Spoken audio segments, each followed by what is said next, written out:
Well, you can walk for miles in the evening to clear your head.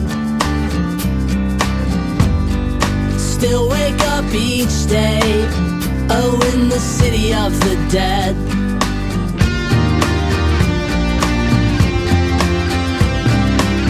So many things you can't undo.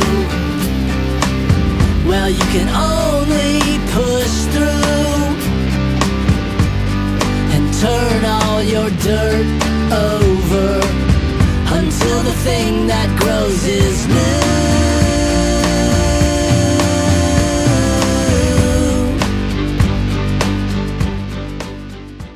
Welcome to the 2-Month Review, the weekly podcast brought to you by Open Letter and 3% at the University of Rochester, in which we take one book, or in this case 5, break them down bit by bit, talk about them, analyze, have fun, make jokes. This season is all Ann Quin all the time, and today we will be talking about the second half, or the complete volume of Berg, her first published novel, which is great. I am Chad Post from Open Letter Books, joined as always by Brian Wood, author of Joytime Killbox. How you doing, Brian? I'm fantastic. How are you? I'm pretty good. I'm surprisingly less pessimistic than I thought I'd be after the election day. Oh, you're not drowning in the red wave, huh? Yeah. Where is it? It's coming.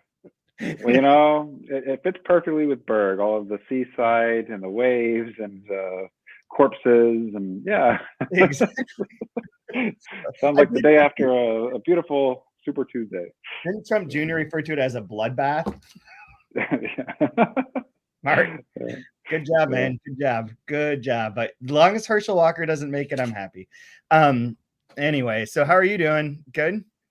Yeah, I feel like I'm losing my voice. I've been, I guess, talking too loud when I lecture, so I need to be, I guess, more quiet or something. But I just, I don't know, I talk too much. So other than that, I'm feeling great. I need a cup of tea or something. That would probably be good. But other than that, totally fine. How are you?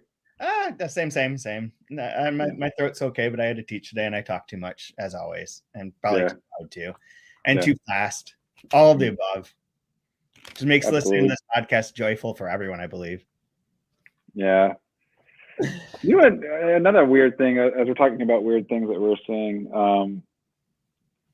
I saw that the WNBA player that's incarcerated in Russia, she got moved to a penal colony apparently for her 9-year sentence. That's intense. I like how upset everybody is about that, and I think it's appropriate to be upset about that. I can't imagine what it'd be like to live in a country where you could go to jail on drug charges and be stuck in jail over drugs. It seems like unconscionable. Like, what kind of human rights violations do we have going on here? If somebody wants to use a substance or something, that should be their choice. And to be incarcerated for that, have your whole future taken away from you. Seems awful. I don't. Yeah. I'm glad that's there and not here. I'll tell you that. Never been here ever. I got how many? I don't even know how many robocalls or text messages I got, but I got one from Kathy Hochul the other day to be like, "Vote for me for governor," and I was like, "Cool, will do. Thank you for weed." And they didn't reply to that one. Just no fun. Usually they reply for some reason. If you makes it a fun Friday night. So, anyways, Berg. So we left off after he thought that he had killed his dad, got him wrapped up in a what do you call it, like a rug, and was going to dispose of the body in some way, shape, or form, or take it with him, or do whatever, and move on. So that's where we left. Things get increasingly way more fucked up and surreal and funny and strange in this half of the book. But as a general overall beginning point, what's your impression now? Fun book. I think this is her debut, correct? Yes. Stunning. I don't like to use the word stunning very often, but stunning debut. I mean, super strong, really impressive. I love the intensity and the energy and just everything falling apart by the end of it. How like I don't know, farcical and satirical, and gosh, the landing on the ending was just brilliant. Loved it. The voice at the end is so good. Just chef's kiss. Just staring off. We'll get to the end and talk at it when we get there. But oh man, the note that echoes and resonates and rings at the end is just like I want to teach that ending. Like, and I want to learn how to write that ending. It's so good. When I was reading it last night, I was like, man, this is the sort of book I would love to be in a class and talk about or have to write about, because there's just so many. It's so good in the way that like that kind of classic English major literature can be, where it has all the pieces that are like Brian Evanson's essay in the Review of Contemporary Fiction, which I read this afternoon, remarks on like how this is really her most conventional novel. And there's other references to how it really does play with the tropes of popular spy novels or mystery novels at the time. Like there's a lot of references to like the plot thickens, or here's the clue, or maybe it'll be solved this way. And also like in that way echoes the first couple of Robe Gray books that are like faux detective novels, including Voyeur, where it's like a man not trying to find the murderer, but to figure out that he's the murderer, which sort of mimics this too. But it's got all of the right like Oedipal elements, the like Jungian references, all the like things that you could parse out, and it's still like just fun to read at times. Like I was laughing, like literally laughing out loud reading this last night in parts, which we can get to too. But it was just like pure joy once he kind of tipped over that edge and had the bearings of like where everything was, and he's killed his dad, and then everything just like falls apart. Well, you do this so well. Why don't you do it one more time? Where give us the Cliff's Notes highlights of what is the plot that happens in the second half. Okay, second half. Let's see if I can do this because I haven't looked back at my notes. But so they are going to leave. He takes the rug containing the body to the train station and deposits it there. to wait. Occasionally, things like I wonder if anyone will notice. Because how long does it take till it smells bad? Carrying a giant burrito of a person. I'm just gonna take this to the train. Then he starts being accosted by the tramps, the like homeless people that are in town that once tried to burn the effigy or burn the dummy, the ventriloquist dummy, as an effigy. He then realizes at one point, because when he's like sneaking into Judith's room, who he's like really put his mark on now that he's going to like, replace his dad and be with Judith. He's in her room and ends up dressing up in all of her clothes. And his dad comes in and tries to seduce him, which is interesting. And then the next chapter is one of my favorites, where I just started laughing immediately, where he's like lying in bed and he's hearing like her making noises. And he's like, hasn't spoken to her. Everything's like on ice, like with the two of them entirely on ice at that moment in time. He's like, oh, clearly she wants me to be over there. He like goes to her door and just like knocks once and then just goes in and like basically like tries to seduce her at that moment. Then they end up with his dad coming back and the two, at least the one, I think there's two of the tramps coming to try and attack him. And for what is like sort of unclear, I actually have a question about that over like what their actual motivation is. Like it seems that one, that they want to get him because they know that he attempted to murder someone, but what he attempted to murder was the ventriloquist dummy, which he does go and which he does retrieve by sneaking into the train station and through the skylight and getting out the rug and carrying it out and like finding then that it was a ventriloquist dummy and not. I know he doesn't even find out then. Judith tells him later that that's the case. So he is trapped in his room. He breaks through the partition to hide from them. They leave. He does get into a later fight with them in which multiple people are in the ocean or in the sea. And at least the one tramp with the scar down his face dies. And he sees him. He thinks he's going to die, but instead he comes out of the water, quote unquote, reborn. To use some of the biblical stuff that's really loaded in here. And then he goes to Judith and makes love to her for the first time, but is always vacillating between like, this is great. I want to be with Judith. She's wonderful. And like, I need to get the fuck out of here now. Like he's constantly and have domesticity simultaneously, which is wonderful. And then, and she, when they do make love, she refers to him as his dad's name. Their whole living situation is a mess because his door is shattered. There's no partition. And at the very end, there's a man coming to move into his former place that looks suspiciously like his dad in disguise, has like the bird cage that was like his dad's bird cage, and seems to be like replaying out this like triangle, but now in which he's in his dad's place, and this dad in disguise becomes him at the next door. Did I get all of it? Most of it? Yep, I think that's the gist. Yeah, all in 60 pages or so. Yeah. There's a lot. There's a lot in here. Yeah. Which of the sections was your favorite, or what part did you stand out to you? I think what stood out most to me, so like the first half felt like very heavily Oedipal, if we'll use that as a word, right? And like pretty obviously so, right? Like I'm gonna off my father, replace him, and what I noticed in the second part is the imagery over and over again with butterflies. Oh yeah. And the like being reborn, changing. There's a lot of butterfly imagery and diction in the second half of it, which I thought was really interesting. Especially with what happens. There is like very Freudianly too, like the resolution of the Oedipal complex from the Freudian perspective would be transferring the feelings for the father onto a symbolic object that can be removed, which would be like ventriloquist dummy.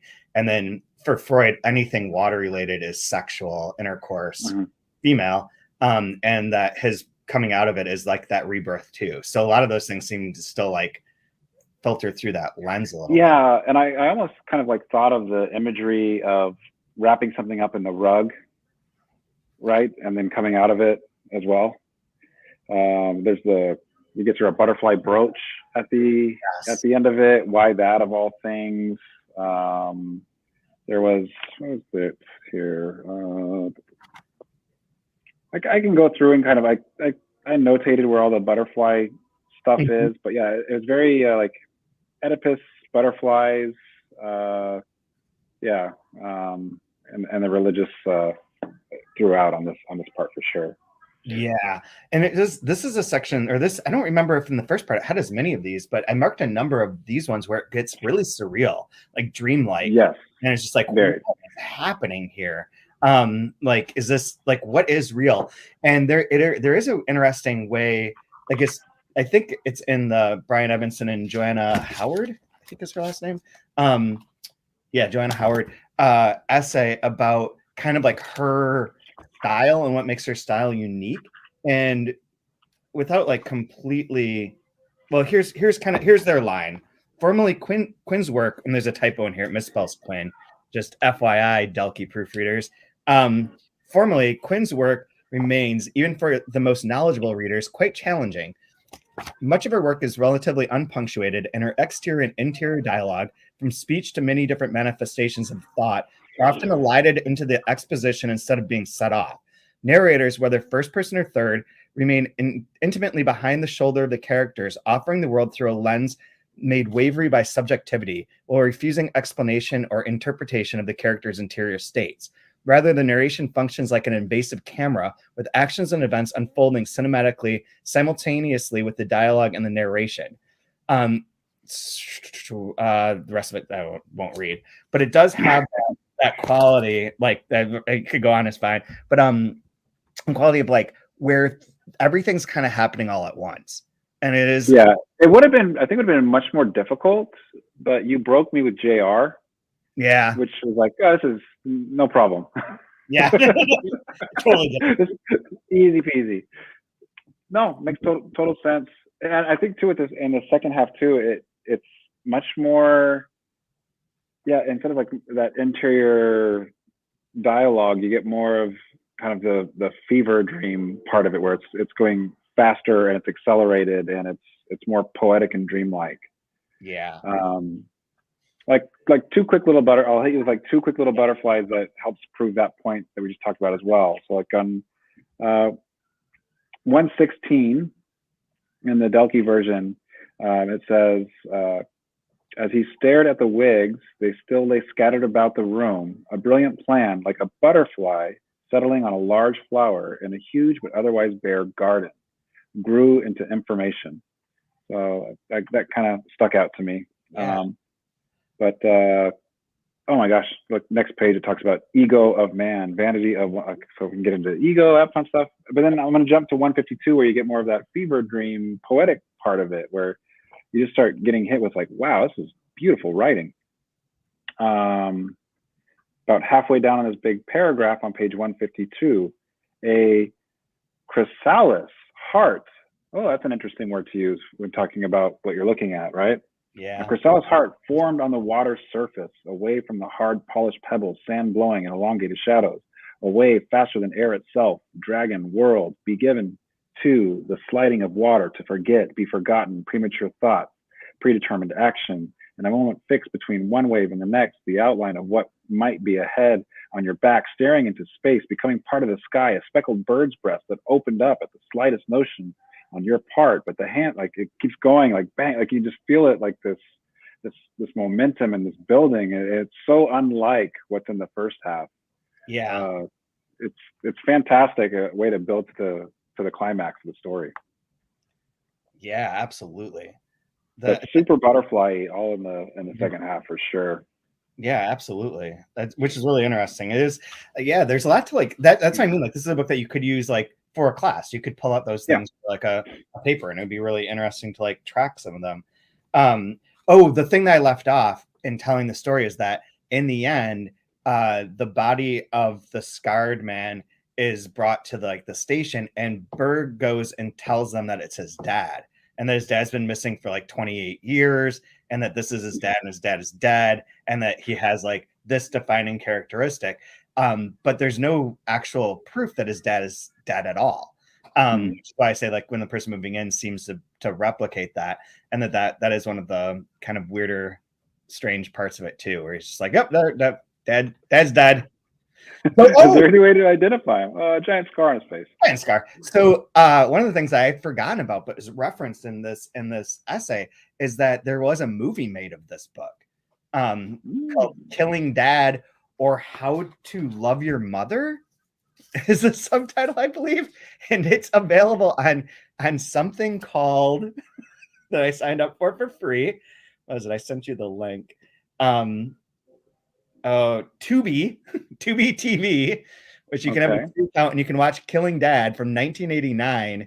And it has a whole 4.4 rating out of 10 on Internet Movie Database. So I'm guessing it's going to be wonderful.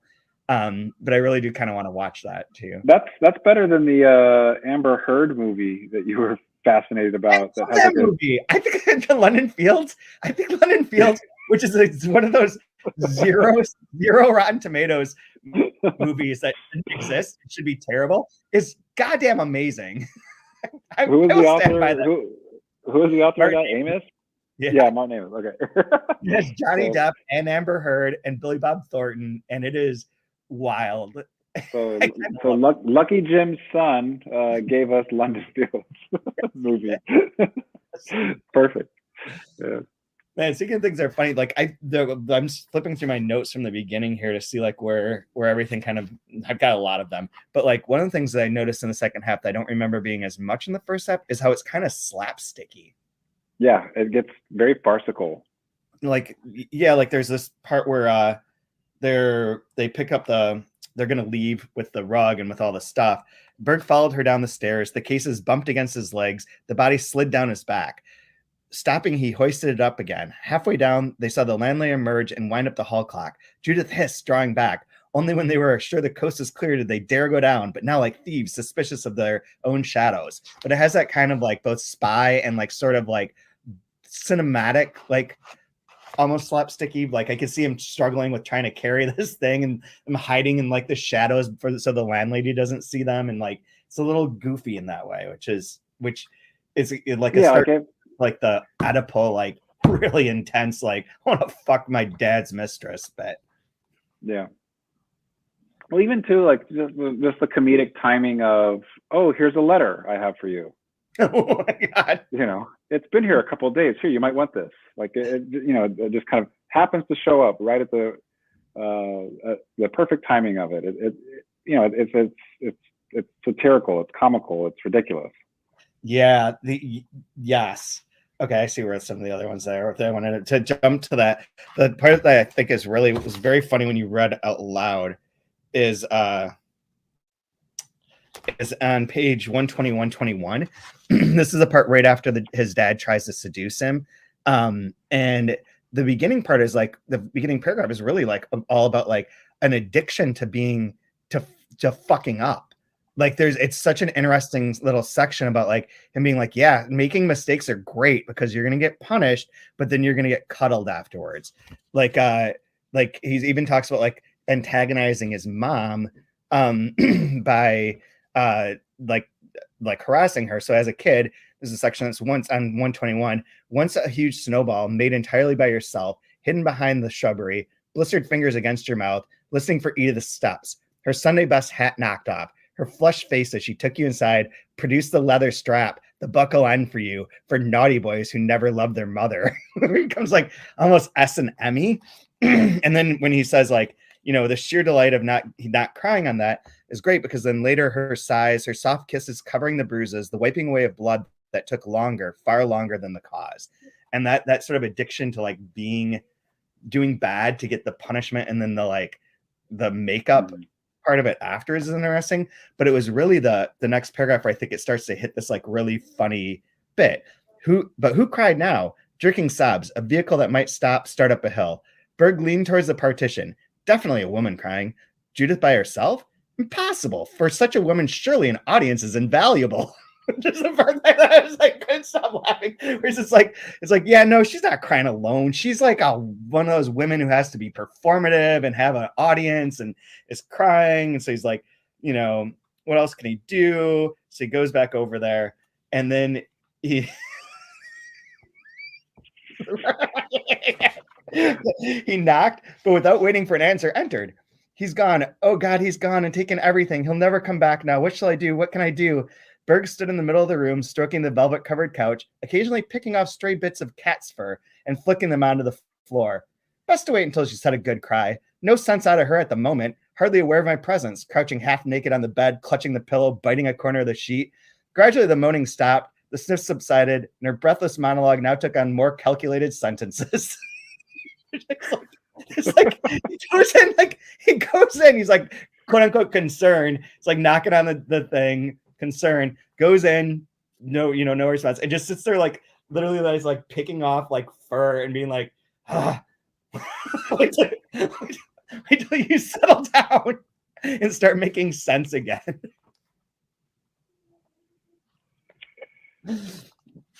Was wild stuff. I love there's something about the tone that I think is so wonderful, and parts of this and so undercuts him.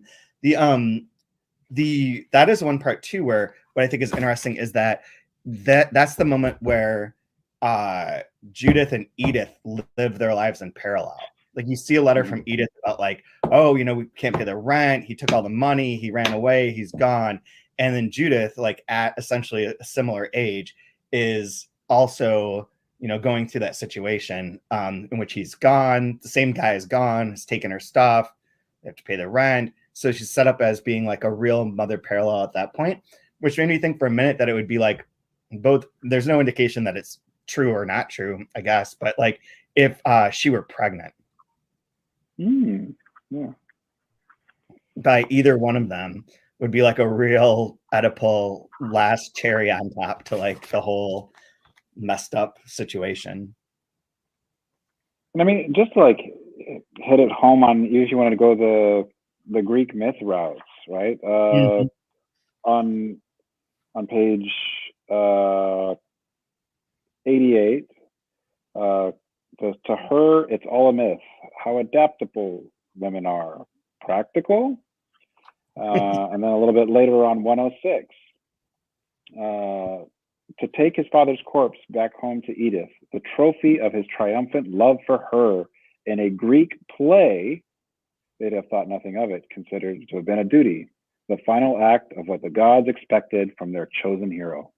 And that also bounces off of Judith as being Judith, the one that chops off Holofernes' head in revenge. So that's there too. And the one thing I didn't notice until the end, or maybe it wasn't there, but like her name too is Judith Helen, which is very Edith. Like I kept having to remember which one was which, the mom and the mistress. They are similar in that way.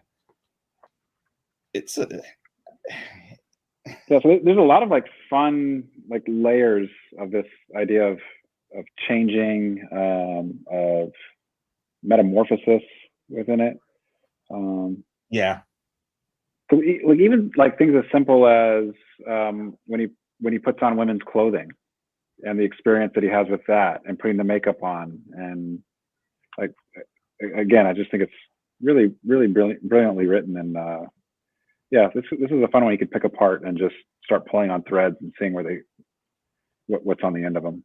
Yeah, absolutely. I also like one of the ones I marked is on page 128 near there too, where Judith tells essentially his dad's story, but it's like a different lens than like obviously than the one that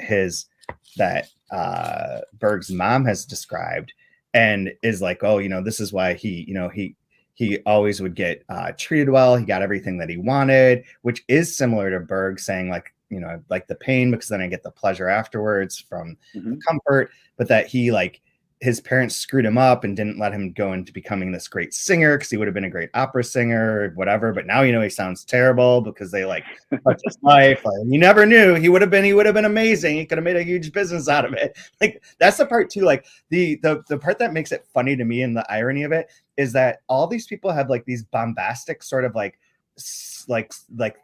views on like what's going on in the world, and then they're quickly undercut by like when even at towards the end where she's like, what, we all knew it was the goddamn dummy, like the people at the people at the train station were like, what is this guy doing with like this rug? And she's like, and you left and you just dropped your ticket, so I just went in and like looked at it like and this is like hauntingly dramatic as you're making it out to be.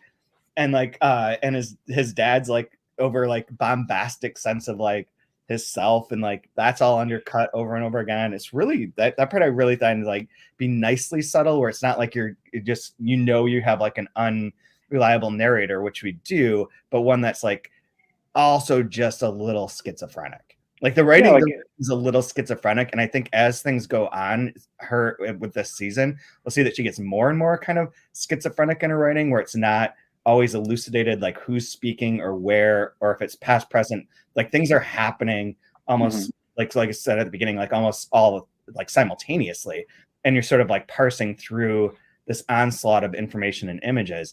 And this is like the most paced of them, but it still has that element like where like that's why I was like I got a little confused when like they're attacking him, because it's like jumping through like things that are surreal and dreamlike and clearly not real to like things that actually do seem real, to like who's saying these words, to this is a vision of the past where he's getting picked on by other kids at school, to like his mom complaining about him getting his clothes dirty. Like it's all of that like rammed in one after the other, but without like being like too much. It all like has its place.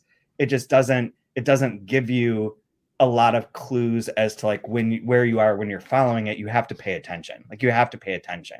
That was one of the notes I just wrote on there is, what the fuck is the use of a paragraph? Like the way these paragraphs is wild, because like one paragraph can be one setting, one place, two characters. Beginning next paragraph could be like, much later in time, like hours later, different place, different characters, different setup. Like the paragraph break is like not just like continuing like with a linear story, but really just like, oh yeah, now we're just, it's like a cut scene. Like like the paragraphs are sometimes just like cut scenes. It's very like jarring when I think for people that aren't used to reading things like what we read for this podcast. They're probably like, I don't know what's going on, I'm lost. But it is a book that kind of makes you trains you into having to like pick up and pay attention to like those details. That's where it reminds me, like I kept thinking back to JR again as well. Yeah. Like that. Yeah, like it's this it could be, it completely changes scene, time, whatever, place, and it's just another paragraph, and it doesn't, there's no like nice setup to it or whatever. It just cut next. Yeah. Cut next. Yep. Love it. The other thing I love with this as well, when kind of, you know, playing off tropes or whatever, but one of my favorite types of story is when someone is delusional, or they have these like delusions of grandeur, and they're going to go pursue that, and they have no skills whatsoever to accomplish a goal. And so you watch them struggle, and it's usually sad and comedic, which the second half of this just completely felt like that to me, like with the disposing of bodies. I thought it was fantastic, of like completely inept, no clue what you're doing. This is comedy. Let's watch you fail. This is going to be a spectacular failure. I can't wait to see it. Like that was, to me, the whole second half, it was just fantastic like that. It is like, there's like, it's great like as a character study too. Even though he is like exactly what you say, like incapable, has none of the tools necessary to succeed, and is like clearly not all with it. It is a great character study in terms of like gender things as well, where like his stated goal is to kill his dad, but like probably his real goal is to escape from his mom, or the more healthy goal would be to escape from his mom, who's sending all these letters, including the one where she's like, yeah, you know, your dad wants to come back, he needs help, he's like, I know that he loves me, it'll be great, like you need to go see him at this hotel that's right by you, and like, you know, talk to him, blah blah blah. It's like, whoa, dude, you are overbearing to say the least. And then also like, and so then when he believes he kills his dad, is the first time that he believes that he's entered into more of a masculine space. Like what we talked about last week, where like he wants to commit an action, do an action. Action is important. Action is like masculine, real, direct.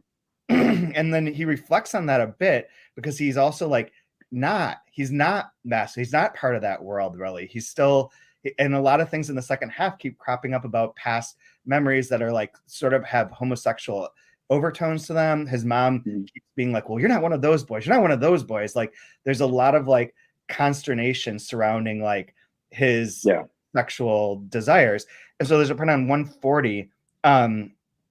He's like, if you open the door, they might lynch, punch you into pulp. Quite capable of brutality. That statistic curled the old man's mouth. Of course, that's what Judith, perhaps even Edith, enjoyed. The brute force in him. Yes, that's what the majority of women presumably responded to. Always a sacrifice. It had to be with them. Like he's distancing himself, but also acknowledging like the masculinity of his father is what seems to appeal to these two women, and is sort of distancing himself from that part. So it's like to try and find his own identity is like part of this whole like sort of I don't know, book, novel, idea, dream, system, process, words. I'll show you I'm a man. I'll kill my dad. Yeah. What? Fuck his wife. Yeah. No, nothing to see here. And then you can't do that right. He's freaked out. He's scrambling from tramps. He's paranoid and bumbling about. I can't find where it is, where it's like oh yeah, one other thing that stood up, one of the ones that the thing that I was looking for is the part where he's saying like, where he's thinking to himself like, oh, you know, it might be right here, where he's like, yeah, you know, we should live together, this would be great. And he's like, it hasn't even been half an hour. I'm like ready to kill myself. And he's like, you gotta get out of here. He's like, all the escaping, we're always escaping. Why always escaping? One of the other things that's interesting from like a psychological schizoid point of view is like he sees himself as playing a part constantly. There's a lot of like almost like he's like acting in a drama of his own making, to the point that the city becomes a stage in certain regards. Like towards the end, when he's trying to get away from the people his dad and the tramp that want to get him, and where he's like not wanting to be with Judith, but doesn't really know how to get away or come back or what to do or what to go. There's a moment where he's like, maybe nothing exists outside of what I can see, like in his dream thing. And he's like, okay, maybe there is a city beyond there, but it feels like very stage-like, as if like the spotlight is only on him, and things outside of there may not be real. And there's a moment like near there too where like one of the tramps is like crawling on all fours and like clucking at him and shit, like where it's like real weird and real like not certain like a faux monster movie sort of vibe, but it's that's another interesting aspect to like his kind of characterization. No, and I think that's another thing that's weaved in here is all the kind of the Shakespearean references, like you said, like it's a play or a stage, and he's playing a part. Mm-hmm. I just, I kept thinking about with the changing of identities, dressing as a woman, like it felt very like Shakespearean comedic, like the double roles and like the trickery. And there's even one part where he's by the sea wishing he was Mysterio and could whip up a storm. Like it's just like, she hit this on the head with it, like, hey, here's a Shakespeare reference for you. Bam.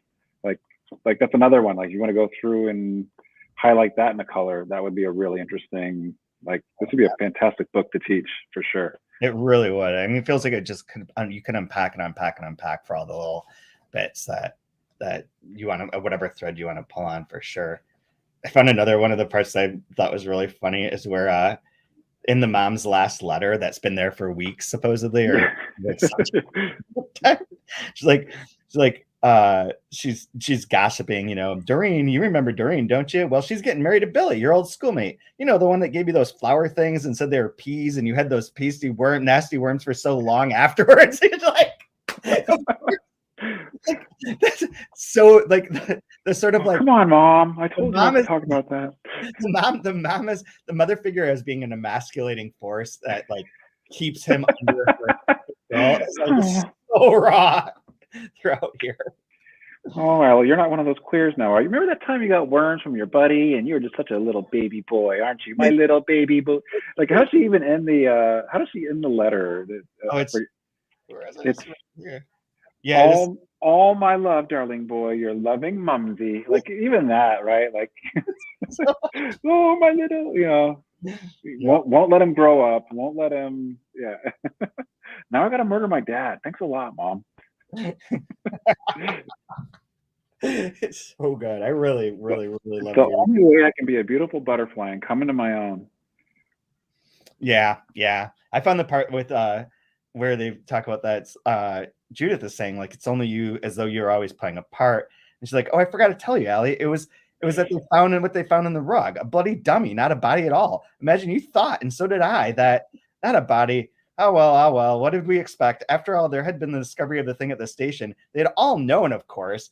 And she's like telling some of the things. She's like, oh, Allie, you should have seen their faces. Even the station manager laughed. Like the fact that they're constantly like mocking him like in various ways is also like, feels like talking from last week of like the incel vibe of it, where he's like wants to be a man, wants to have the action, like all of these kind of like, belittlings and poking fun and laughing behind his back and talking about him are all those things that kind of add into that sort of like toxic male anger.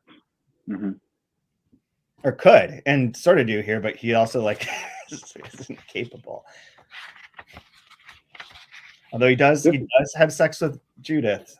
I know. So he gets what he wants. He's seemingly come into his own. He has replaced his father.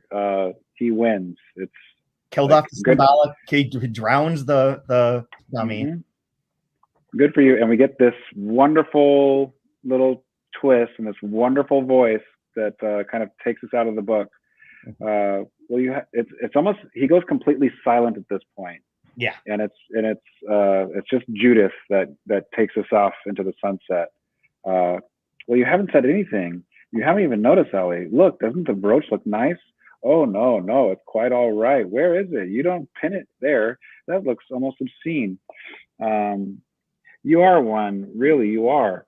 What do you want for lunch, Allie? Meat or fish? Of course, the fishmongers will be closed, though. You could run down and get a couple of chops. Allie, oh, Allie, stop it now. You are naughty. Really, you are. Not now. It's nearly lunchtime. Aren't you hungry? Allie, there's some potatoes over there that need peeling. Allie, don't you think you ought to get new curtains? Oh, sweetie, you won't mind, will you? But I've ordered a cat, a nice brand new Simon. I went into the pet shop this morning and spoke to a man. He said he had one coming in the day after tomorrow. Allie, what do you want to do? What did you do? Oh, no. It just keeps going and going. And Allie, what are you staring at? He's just looking out at this thing, just going on and on and on and on and on. It's like, what have I done? Be like, be careful what you wish for. You just might get it. Yeah. You're a man now, Allie. Enjoy. Like, and then there's the there you real, are. and then there's this, which you could interpret. So the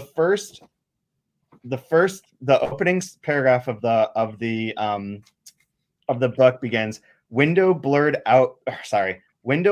by out of season spray. Above the sea, overlooking the town, a body rolls upon a creaking bed. And at the end, a window just cleaned. Above the sea, overlooking a town, a man motionless, bound by a velvet-covered couch, and a woman whose hands flutter around a butterfly brooch. They stare at a piece of wood, 5 foot by 7, that shakes now and then, an animal thumping its tail. So it like does the parallel in slightly different ways. No longer he's no longer rolling on the creaking bed. He is bound by the velvet-covered couch that's referenced so many times in here, and is now stuck within that motionless moment that you had referred to, but with a new person behind the partition, banging their tail, ready to like disrupt things again and start this whole cycle over. One of the Jungian things that was in one of the books that I was looking at, one of the pieces that the number 3 obviously is all for incompleteness. Like with the 3, they're missing the piece that sort of balances, or like there can be sometimes an imaginary force that seems to be there that has that impact, but 3 is always incomplete, which our next book by her is 3, and all of her books kind of involve 3s, and that the number 4 is the one for completeness, and so they're always endlessly in this cycle because they'll never find a finishing like moment or a fourth perspective, I suppose. Yeah, or balanced perspective. So you have a favorite line? Yeah, I do. I had one that obviously means something completely different in the book. I mean, it's like a hugely sexual line, but it was hard not to think about the way she died when reading it. It's on the page 146 in the Delkey version. Like entering the sea alone, alone by the sea alone, by yourself. Yep. I mean, then it goes on with like that's sexual references. But this idea of like entering the sea and going into the sea alone by yourself. Oh, it's like both sex and suicide, like the orgasm little death thing you could play with. Like it is, and then she calls him his dad's name. So yeah, all good. Where is mine? I had it marked here just a second ago. I love when he also passes out after getting the rug. He's just like, well, I don't know, how long have I been here? It's like bright now and these people are after me. So it's like so humbling. Oh, this was good too. How to sell yourself, your plans, ideas, dreams to your late father's mistress. They hadn't thought of that. No book, no glossary, no sales talk could ever tell you the answer to that one. The one that I marked as my line of the week is more serious. The conscience only sets in when one is static. Be master of your chosen fate. Don't listen to the nonsensical babble of this whore, a bitch goddess. Nice. That's a good band name. Yeah, it's true. It's true. So we move on next week to the first half of 3, which there's this. I know that I have 2 random comments. One was Kaya was asking about the photos on here, and I don't know if anyone from End Other Stories can clarify this for us, but I believe they're all from like Larry Goodall's collection. At least this one is. And when she was touring the States, she was in New Mexico and she met him and did a reading from this book with him, and they were friends. I started looking into it before we got on. I don't know the whole story, but I believe they're from his archives, which is what it is. 3 has also got an new intro by Joshua Cohen, who we'll try and have on as a bonus part at some point, who just won the Pulitzer Prize for his book. So congrats to him. And is again like a setup that has 3 characters, 3 points of view, but intertwines like a diary and becomes more experimental as time goes on. the one other thing that I was going to say, and we can talk more about her in the future, is Ann Quin. I think that's how you say it. But she, our friend Emily Hall suggested that her theory is that Quin and Quinn are the same person. That Quin, who also went insane, went truly mad, and had like lots of problems, ended up like her name is like a pseudonym that she chose based on a character in a story that she had written under her real name, which is interesting. But she, at the end of her life, the last book that she wrote that was published was Ice, which is like kind of a sci-fi searching for a woman. The whole world's becoming ice. Everything's got like this kind of like how to like the whole, I don't even want to go into it. But anyways, she suggests they're the same person because Ann Quin, who supposedly died, she's a heroin addict, died with like needle by her side, maybe an intentional overdose, maybe not. But if you put it together, it's Iceberg. Ah, that's a fun one. Okay. And I think that's enough to get our Q conspiracy going for the week. Gotta get that air moved around. Gotta move that air. Gotta get that good air. Send our good air to China, and China sent their bad air back. Now we gotta blow it right back. It's called blowback. Yeah. And the wise words of Herschel Walker. Anyways, next week, see us, rate us, join us on Patreon. Enjoy your week, and we will see you soon. Now there's a Halloween flood. It's filling up the basement, and there's a wild wind upstairs. It's rattling the casements, but I'll still make the coffee, and we still make the beds, and the kids are scarred but smarter. Oh, in the city of the dead.